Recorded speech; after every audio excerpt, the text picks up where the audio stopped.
সনাতন ধর্মাবলম্বীদের ওপর হামলা ও নির্যাতনের ঘটনায় বিএনপিকে জড়িয়ে দেশি বিদেশি গণমাধ্যমে অপপ্রচার চলছে বলে অভিযোগ করেছেন বিএনপি মহাসচিব মির্জা ফখরুল ইসলাম আলমগীর। সন্ধ্যায় গুলশানে এক সংবাদ সম্মেলনে এসব ঘটনায় উদ্বেগ প্রকাশ করে তিনি বলেন, এসবের সাথে বিএনপি জড়িত নয়। এর নিন্দা জানিয়ে দ্রুত দুর্বৃত্তদের গ্রেপ্তারের দাবি জানান তিনি।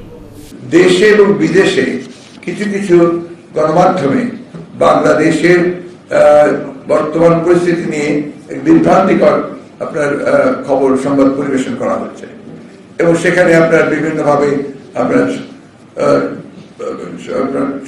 সংখ্যালঘু সম্প্রদায়ের উপরে আক্রমণ, জনগণের আপনার আইন শৃঙ্খলা পরিস্থিতির অবনতি, এই সমস্ত বিষয়গুলো তুলে ধরছে, যা আমরা মনে করি যে একেবারেই সঠিক নয়।